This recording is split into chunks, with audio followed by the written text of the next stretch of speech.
नमस्कार, मैं हूं स्नेहलता। आप देख रहे हैं हमारा खास प्रोग्राम मुद्दे की बात।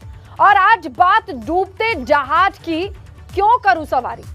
ये जवाब मायावती की कांग्रेस पार्टी के लिए है, जिसके नेता यानी राहुल गांधी ने मायावती पर हमला बोलते हुए आरोप लगाया है कि यूपी चुनाव के वक्त उन्होंने मायावती को गठबंधन का खुला ऑफर दिया था, लेकिन मायावती ने दिलचस्पी नहीं दिखाई, क्योंकि अब मायावती ने पलटवार करते हुए कांग्रेस को डूबता जहाज बता दिया है।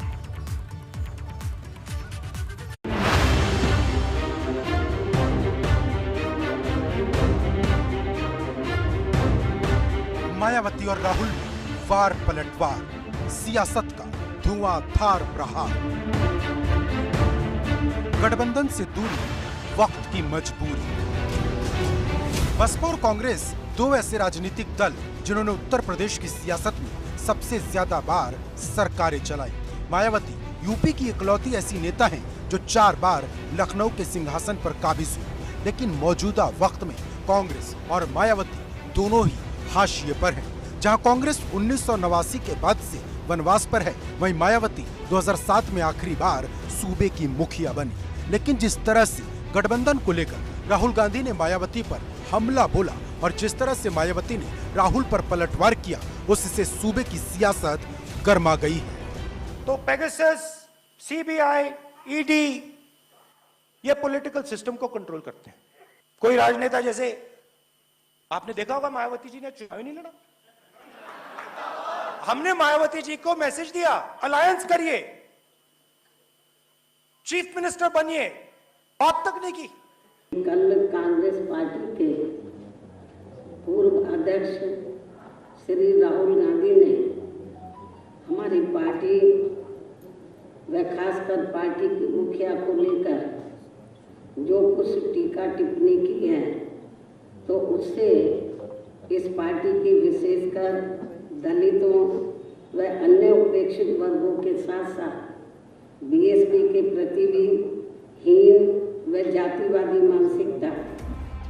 दरअसल यूपी में इस बार मायावती सिर्फ एक ही सीट जीत पाई और जो एक सीट मिली वो भी विधायक उमाशंकर सिंह की निजी जीत बताई जा रही।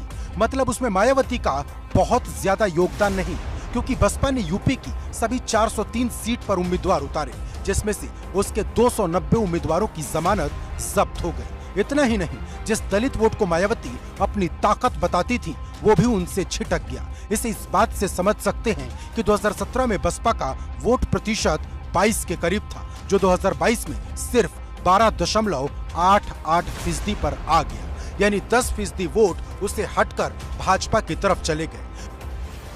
वैसे पूरे चुनाव में मायावती पर भाजपा की बी पार्टी बनकर चुनाव लड़ने के आरोप भी लगे और उनके विरोधी कहने से नहीं चूके कि मायावती ये चुनाव उस तरह से नहीं लड़ रही जिस तरह से लड़ना चाहिए था। पूर्वांचल में 122 सीटें ऐसी हैं जो भारतीय जनता पार्टी के दफ्तर में प्रत्याशी तय हुए और बहुजन समाज पार्टी कार्यालय में सिंबल मिला है। उसका सबूत, साक्ष्य मैं दे सकता हूं। अगर कोई चुनौती दे तो मैं उसको भी देने के लिए तैयार हूं। मैं भी पार्टी चलाता हूं। जो 4-4 बार सत्ता की पार्टी रही हो, चाहे बसपा रही हो चाहे कांग्रेस, दोनों ने सपोर्ट कर दिया बीजेपी को। उनका वोट कहां गया? वहीं कांग्रेस का हाल भी मायावती से ज्यादा जुदा नहीं रहा। 22 की जंग में कांग्रेस के हिस्से सिर्फ 2 सीट आई, जिसमें से एक सीट रामपुर खास की थी, जहां से प्रमोद तिवारी की बेटी आराधना मिश्रा दोबारा चुनाव जीती। दूसरी सीट महाराजगंज की फरेंदा, जहां वीरेंद्र चौधरी चुनाव जीते। जानकारों की माने तो दोनों ही प्रत्याशियों की ये निजी जीत बताई गई, क्योंकि कांग्रेस ने यूपी में 399 सीटों पर चुनाव लड़ा, जिसमें से 387 सीटों पर उसके प्रत्याशियों की जमानत जब्त हो गई। सिर्फ 12 उम्मीदवार ऐसे थे जो अपनी जमानत बचाने में कामयाब रहे। कांग्रेस को महज 2.4% वोट मिला, जो अब तक के इतिहास का सबसे कम वोट शेयर है, क्योंकि कांग्रेस के मुकाबले राष्ट्रीय लोकदल को 2.9% वोट मिला, जो 33 सीटों पर चुनाव लड़े। मतलब एकदम साफ है कि अगर कांग्रेस और बसपा गठबंधन कर भी लेते तो कोई खास फर्क नहीं पड़ता। लेकिन वहीं एक बड़ा सवाल दलित पॉलिटिक्स का भी है, क्योंकि पूरे चुनाव के दौरान प्रियंका गांधी का फोकस दलित राजनीति पर था। वो हाथरस में दलित बेटी की हत्या, आगरा में वाल्मीकि परिवार के एक सदस्य की हत्या को लेकर खुद को दलित नेता के तौर पर स्थापित करती दिखाई दी। कांग्रेस मायावती के साथ गठबंधन चाहती थी तो चुनाव के दौरान उसने कभी ये बात खुले दिल से क्यों नहीं की। वहीं मायावती हर बार अकेले चुनाव लड़ने की बात कहती रही, लेकिन वार पलटवार की इस पॉलिटिक्स से पहले जरा ये तस्वीर देखिए।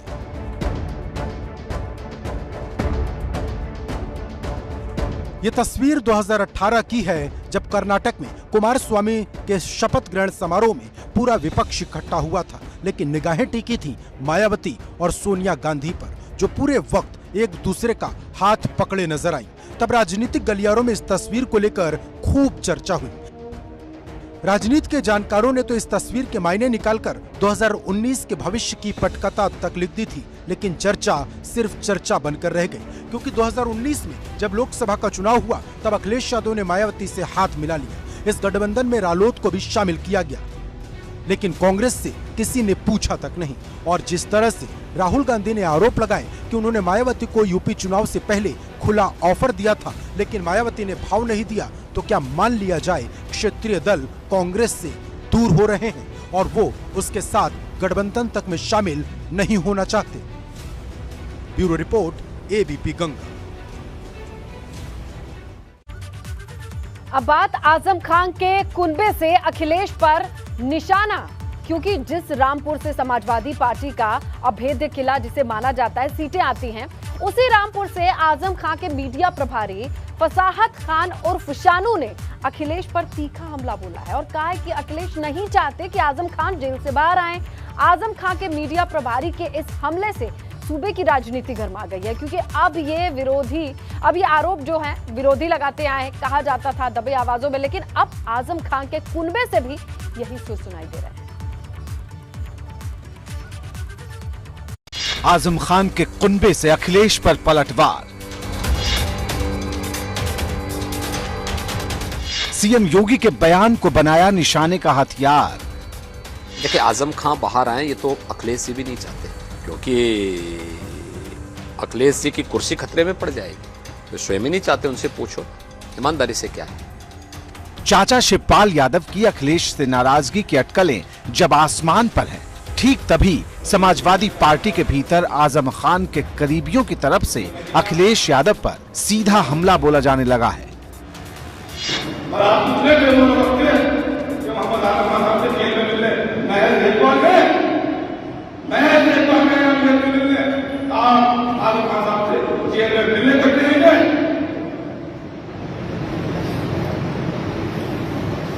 क्या ये मान लिया जाए?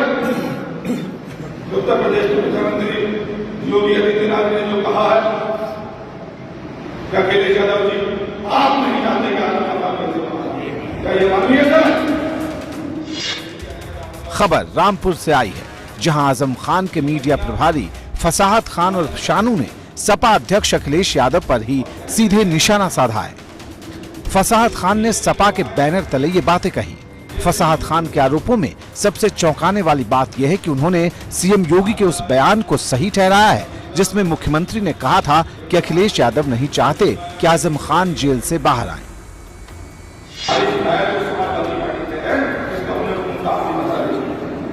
हमारे कपड़ों से बदबू आती है, हमारे राष्ट्रीय अध्यक्ष को, हमारे स्टेजों पर हमारा नाम नहीं लेना चाहते हैं। भाई, आपने अपने रक्षण के बारे में बताया, आतंकवादियों के विरोध थे, मैं आपसे पूछना चाहता हूँ, सारा ठिकाना अब्दुल ने ले लिया है, दरी भी अब्दुल उठाएगा, वोट भी अब्दुल देगा और जेल में अब्दुल जाएगा।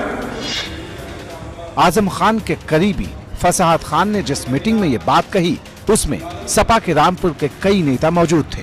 बैठक में मशकूर अहमद उर्फ मुन्ना, सपा के एमएलसी प्रत्याशी, नगर अध्यक्ष आसिम राजा और आजम खान के कई दूसरे समर्थक भी मौजूद थे। इन सब के सामने आजम खान के मीडिया प्रभारी ने जब अखिलेश यादव पर सीधा निशाना साधा तो सबने तालियां बजाई।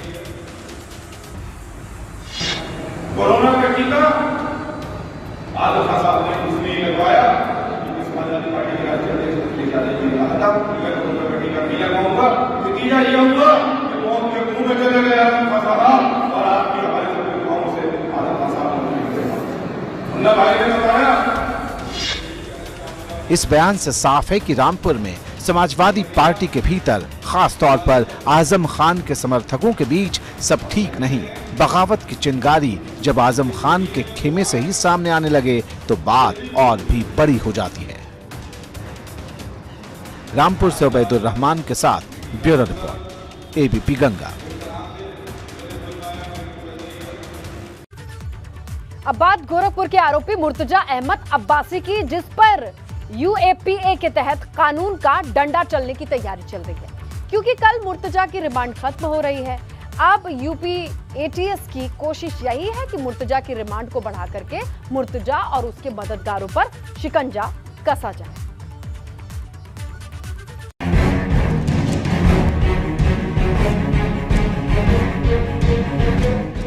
गोरखपुर हमले का आरोपी मुर्तजा पर यूएपीए का शिकंजा, एनआईए करेगी पूछताछ, मुर्तजा के मददगारों पर गिरेगी गाज। गोरखपुर हमले को पूरा एक हफ्ता बीत चुका है। आज से ठीक 8 दिन पहले मुर्तजा अहमद अब्बासी ने गोरखपुर मंदिर पर हमला किया था। इस हमले में 3 पुलिसकर्मी घायल हो गए थे और जब मुर्तजा अहमद अब्बासी को पकड़कर जांच शुरू हुई तो पुलिस के पैरों तले जमीन खिसक गई, क्योंकि जिस मुर्तजा को मनोरोगी समझा जा रहा था, असल में वो केमिकल का वो इंजीनियर था जिसके दिमाग में आईएसआईएस का जहर भरा हुआ था। क्योंकि मुर्तजा के पास से जो सबूत मिले उसमें मुर्तजा न सिर्फ आईएसआईएस से प्रभावित था बल्कि वो आईएसआईएस को मदद भी करता था। इसके साथ ही दिमाग में जिहाद का जहर भरने के लिए जाकिर नाइक के भड़काऊ भाषण सुना करता था। पुलिस के लिए तो उनको एक खुरपी, हमने पूछा खुरपी, तो खुरपी के लिए बताया अंदर कोई कटरे में दुकान, वो मैंने लिया और एक और बड़ा वाला जैसे किए थे वो लिए। तो दोनों सामान लेके हम टेम्पो पे चढ़े, 450 से 500 रुपये का सामान था। टेम्पो पे चढ़े, टेम्पो से नगड़ है, शेर टेम्पो में नगड़ से जो है उसने कहा कि आपको रिजर्व में गोरखपुर पहुँचा देंगे। तो हमने कहा भाई ठीक है, गोरखनाथ में रुकवा देना, तो वहीं पुलिस है उसी पे हम कुछ अपना कर देंगे, फिर हम भी। और अब मुर्तजा अहमद अब्बासी और उसके सभी मददगारों की मुश्किलें बढ़ने वाली हैं, क्योंकि अब मुर्तजा पर यूएपीए के तहत कार्रवाई होगी। क्योंकि सूत्रों से मिली जानकारी के मुताबिक मुर्तजा लगातार आतंकी संगठन आईएसआईएस के संपर्क में था।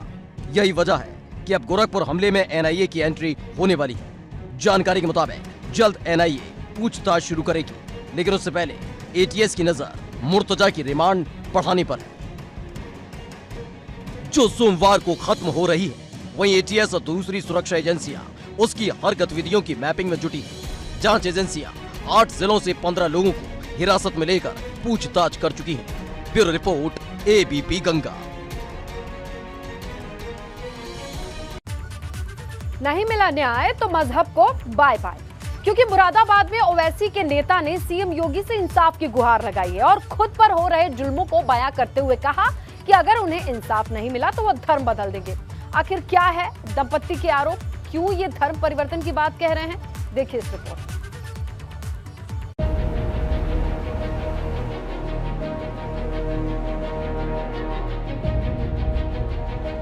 ओवैसी के नेता की सीएम योगी से गुहार। जब तक ये अपने घर से पैसे लेकर आ रही थी तब तक सब सही था। आज इनके वालिद का इंतकाल हो गया, इसी वजह से हम लोगों को बहुत इंसाफ नहीं मिला तो धर्म परिवर्तन करेगा परिवार। हर कोई पीछे हट जाता है, हमारी कोई मदद नहीं कर रहा कहीं पर भी, तो फिर हमें धर्म परिवर्तन ही तो करना पड़ेगा। हम करेंगे फिर। बीवी पर हुए जुल्म की शौहर ने सुनाई कहानी। अब हम थक चुके हैं, इतने फर्जी मुकदमे हो चुके हैं कि पुलिस को अपनी गुहार लगाते लगाते, अपनी दास्तां सुनाते सुनाते हम थक चुके हैं। परिवार से तंग दंपति की नर्क हुई जिंदगानी। हमें धमकाना शुरू कर दिया, झूठे मुकदमे करने शुरू कर दिए। मेरे पास जो जेवर था मैंने गिरवी रखे, इन्हें पैसे दिए। मुरादाबाद के कटघर इलाके में रहने वाला एक मुस्लिम दंपति इस कदर परेशान हो चुका है कि अब ये घर वालों की ज्यादतियों से परेशान होकर धर्म परिवर्तन की मांग तक उठा रहा है। इस दंपति ने सूबे के सीएम योगी आदित्यनाथ से गुहार लगाई कि अगर इन्हें इंसाफ नहीं मिला तो ये हिंदू धर्म अपनाने के लिए मजबूर हो जाएंगे। वहीं ये गुहार कोई और नहीं, बल्कि असदुद्दीन ओवैसी की पार्टी AIMIM के पूर्व जिला अध्यक्ष मोहम्मद रुवेद साबिर और इनकी पत्नी समीना परवीन लगा रहे, जिनका कहना है कि पिता बहन और बहनोई की साजिश की वजह से ये इस कदर टूट गए हैं कि अब इनके पास कोई दूसरा रास्ता नहीं बचा है। मैं पहले MIM से जुड़ा हुआ हूँ और मैंने पार्टी में भी मेरी पत्नी ने शिकायत की कि उसके साथ ऐसे ऐसे जुल्म ज़्यादती हो रही है, क्योंकि MIM हर मज़लूम के साथ खड़ी रहती है, लेकिन वहाँ से भी कोई रिलीफ नहीं मिल पाया। अब हम थक चुके हैं, इतने फर्जी मुकदमे हो चुके हैं कि पुलिस को अपनी गुहार लगाते लगाते, अपनी दास्तां सुनाते सुनाते हम थक चुके हैं, लेकिन कोई कार्रवाई करने के लिए तैयार नहीं है। हर आदमी इन्हें बुलाता है, ये पैसों का लालच देते हैं और मामले को वहीं रफा दफा कर दिया जाता है। वहीं रुवेद साबरी की पत्नी समीना परवीन का आरोप है कि उन्हें और उनके पति के खिलाफ कई फर्जी मुकदमे दर्ज किए गए। बहनोई खुद वकील है और वो वकालत के दम पर खुलेआम गुंडागर्दी कर रहा है। आरोप है कि रुवेद की बहनें और उसके बहनोई उसे पिता की संपत्ति से अलग करने की साजिश रच रहे हैं। इनके घर की बिजली पानी का कनेक्शन तक काट दिया गया, जिससे इनकी जिंदगी नर्क बन चुकी है और ऐसे में अब ये हिंदू धर्म अपनाने के लिए भी तैयार है। मैं हर मुसलमान जितने भी बड़े लोग थे उन सबको बैठा चुकी हूँ, हर किसी के पास जा चुकी हूँ। हर कोई ये कहता है अगर हम तुम्हारा साथ देंगे तो हम पे भी झूठे मुकदमे होंगे, क्योंकि जो हमारी मदद के लिए आगे बढ़ता है उसको धमकी देते हैं कि अगले मुकदमे में तुम्हारा नाम होगा। कोई हमारी मदद नहीं कर रहा, तो फिर ऐसा समाज किस काम का, ऐसा मजहब किस काम का? हर कोई पीछे हट जाता है, हमारी कोई मदद नहीं कर रहा कहीं पर भी, तो फिर हमें धर्म परिवर्तन ही तो करना पड़ेगा। हम करेंगे फिर। अब आपको ये भी समझाते हैं कि आखिर क्यों मुरादाबाद का ये मुस्लिम दंपति धर्म परिवर्तन की बात कह रहा है और क्यों ये इंसाफ के लिए सीएम योगी से गुहार लगा रहा। दरअसल मुस्लिम दंपति का आरोप है कि बहन और बहनोई इन्हें झूठे मुकदमों में फंसा रहे। संपत्ति से अलग करने के लिए इनके खिलाफ साजिश की जा रही है। इस साजिश में बहन बहनोई के साथ पिता भी शामिल है। पुलिस भी पीड़ित दंपति की कोई मदद नहीं कर रही। मुस्लिम धर्म गुरुओं ने भी इन्हें कोई मदद नहीं दी। मुस्लिम समाज ने भी इनकी कोई मदद नहीं की। रुवेद और समीना जिस घर में रहते हैं उसकी कीमत करीब 1 करोड़ रुपए है। इनका आरोप है कि इस घर से उन्हें बेदखल करने के लिए ही बहन और बहनोई पिता के साथ मिलकर साजिश रच रहे। जुल्म हद से ज्यादा बढ़ गया, पानी सिर के ऊपर पहुंच गया, तो इन लोगों ने सीएम योगी के नाम एक पत्र SSP मुरादाबाद को सौंपा है, जिसमें लिखा है कि ये अपने परिवार और मुस्लिम समाज की ज्यादती की वजह से परेशान हो चुके हैं। ऐसे में अगर इन्हें इंसाफ नहीं मिलता है तो ये हिंदू धर्म अपना लेंगे। मुरादाबाद से ABP गंगा के लिए उबैदुर रहमान की रिपोर्ट।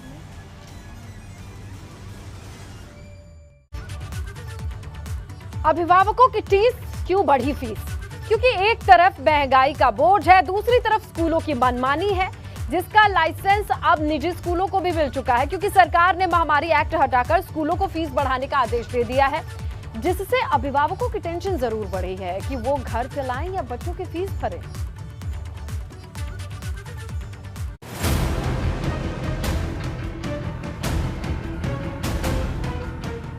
निजी स्कूलों को राहत, अभिभावकों की आफत। फिर चलेगी स्कूलों की मनमानी, अब कैसे चलेगी जिंदगानी? पेट्रोल डीजल की महंगाई का बोझ झेल रही जनता को एक और झटका लगा है, क्योंकि उत्तर प्रदेश सरकार ने महामारी एक्ट को हटाकर निजी स्कूलों को फीस में वृद्धि करने की अनुमति दे दी और बड़ी फीस की टेंशन अभिभावकों को परेशान करने लगी। पिछले 2 साल से कोरोना की मार की वजह से हमारा व्यवसाय बिल्कुल बेकार हो चुका है। सबसे पहले आदमी अपने घर जैसे और बच्चों की फीस वगैरह के लिए पेमेंट करता है, उसके बाद हमारे फीस के बारे में सोचता है। बढ़ी हुई फीस की टेंशन अभिभावकों के चेहरे पर दिखने लगी है, क्योंकि फीस बढ़ोतरी के इंतजार में बैठे स्कूल अब 9.5% तक फीस बढ़ा सकते हैं, जिससे मध्यम वर्गीय वर्ग पर बड़ा असर पड़ेगा। क्योंकि एक अनुमान के मुताबिक पहले जहां 10,000 रुपए फीस थी, वहीं अब ये फीस 11,000 तक हो जाएगी। मतलब 1 साल में 12,000 रुपए का असर परिवार पर पड़ेगा। और अगर किसी अभिभावक के 2 बच्चे हुए तो 24,000 रुपए और 3 बच्चे हुए तो 36,000 रुपए अब उसे फीस में ज्यादा भरने होंगे। लेकिन यहाँ तक आपने महंगाई की बात करी तो महंगाई दोनों पक्षों के लिए, विद्यालयों के लिए भी उसी बराबरी से है। स्कूल की चीज़ें, ट्रांसपोर्टेशन देख लीजिए, डीजल पेट्रोल के रेट देख लीजिए, उसकी वजह से स्टेशनरी सभी चीज़ें महंगी हो रही है। और फी रेगुलेशन एक्ट जो 2018 में यूपी सरकार ने पास किया था, उसके बाद कोविड की परेशानी सामने आई और 19-20 सत्र के बाद सरकार ने फीस वृद्धि पर रोक लगा दी थी। तो जो 19-20 में जो फीस थी उसके ऊपर अभी एक और जियो हो गया था 7 जनवरी को कि इस वर्ष भी 2022 और 23 के लिए भी फीस की वृद्धि नहीं होगी। फीस बढ़ोतरी का यह ऐलान अपर मुख्य सचिव माध्यमिक शिक्षा आराधना शुक्ला ने जारी किया है, लेकिन मुद्दे की बात यह है कि क्या फीस बढ़ोतरी के लिए ये सही वक्त था? क्योंकि कोरोना की महामारी से निजात जरूर मिली है, लेकिन जिंदगी अभी पटरी पर नहीं लौटी। वहीं निजी स्कूलों की मनमानी से पहले ही अभिभावक परेशान थे, क्योंकि सरकार के आदेश से पहले ही स्कूलों ने फीस बढ़ाने का अल्टीमेटम दे दिया था। ऐसे में सरकार के आदेश के बाद स्कूल खुलकर मनमानी करेंगे, जिसका असर यूपी के लाखों परिवारों पर पड़ेगा और उनकी सुनने वाला कोई नहीं होगा। क्योंकि बात सिर्फ फीस की नहीं है, स्कूल वाले डेवलपमेंट फीस, हर साल नया स्टडी मटेरियल, बस के सालाना रेंट के नाम पर हजारों रुपए वसूलते हैं और अभिभावकों को ना चाहते हुए भी ये पैसे देने पड़ते हैं। Bureau report, ABP Ganga. तो देखिए, रामनवमी की धूम पूरे प्रदेश में देखने को मिली। हर जगह पर धूमधाम के साथ रामनवमी का पर्व मनाया गया। गोरखपुर में सीएम योगी ने भी चैत्र नवरात्र के आखिरी दिन पूरी तरीके से रामनवमी के रंग में वो रंगे नजर आए, जहां पर पहले उन्होंने कन्याओं के पैर पखारे, फिर रामलला को झूला झुलाया। वहीं गोरखपुर की तरह ही यूपी के तमाम शहरों में धूमधाम से रामनवमी का ये पर्व मनाया गया।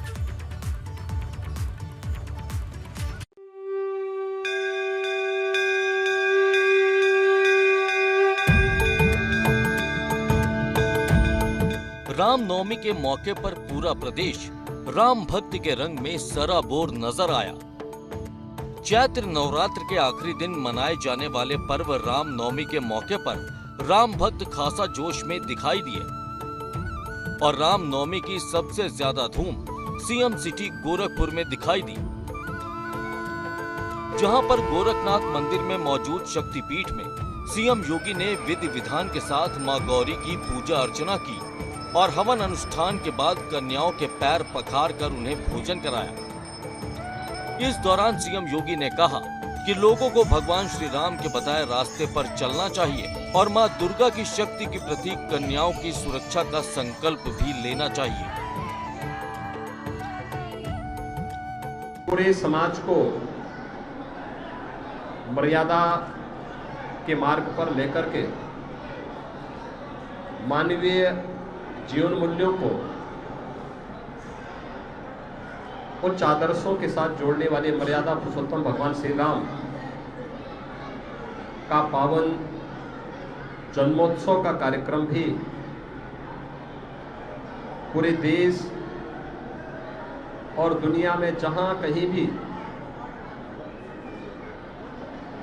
सनातन धर्मावलंबी या भारत के अंदर जन्मे भी उपासना विधियों के अनुयायी निवास करते हैं, उनके द्वारा हर्षोल्लास के साथ यह आयोजन किया जा रहा है। सीएम योगी के कन्या पूजन में जो बच्चे शामिल हुए वो भी बेहद खुश दिखाई दिए और बच्चों ने बताया कि वो हर साल रामनवमी पर होने वाले कन्या पूजन में इसी तरह शामिल होते हैं। टीका लगाया, माला पहनाया और खाना दिया। महाराज जी ने हम लोग को टीका काटा, पैर धुलवाया, हम लोग की आरती की, हम लोग को चुन्नी उड़ाया। उन्होंने मेरा नाम पूछा और पूछा ठीक हो। उन्होंने मेरा नेम पूछा, उसके बाद कहा ठीक हो। तो महाराज जी ने पूजा की, टीका काटा, पैर छुआ और खाना भी दिया। योगी बाबा ने मेरे पाँव धुले हैं और मुझे चुंदरी उड़ाई है, मुझे खाना खिलाया है।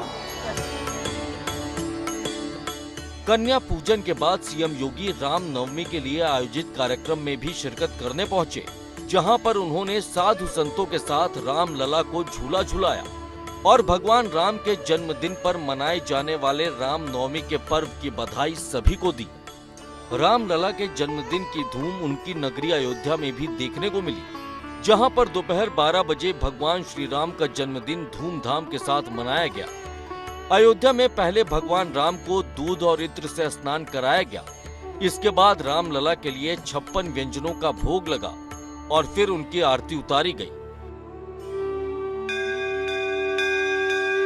कोरोना का असर कम होने की वजह से रामनवमी पर अयोध्या में बड़ी तादाद में भक्त पहुंचे थे, जिन्होंने सरयू में डुबकी लगाकर रामलला के दर्शन किए।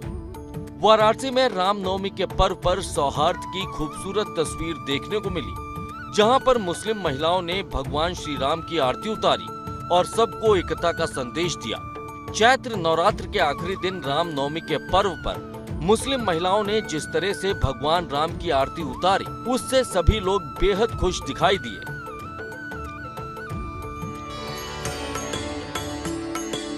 वहीं रामनवमी के मौके पर बागपत, कानपुर, बिजनौर और रायबरेली में भी शोभा यात्रा निकाली गई।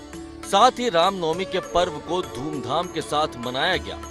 सभी ने श्री राम के जन्मदिन पर मंदिर में माथा टेका और जीवन में सुख शांति के लिए कामना की। इन तस्वीरों से साफ है कि रविवार को रामनवमी का पर्व धूमधाम के साथ मनाया गया, जहां पर आम और खास सभी लोगों ने श्री राम के जन्मदिन पर मनाए जाने वाले रामनवमी के पर्व को शानदार ढंग से मनाया और इस दौरान पूरा प्रदेश श्री राम की भक्ति में सराबोर दिखाई दिया। गोरखपुर से नीरज श्रीवास्तव के साथ ब्यूरो रिपोर्ट, एबीपी गंगा।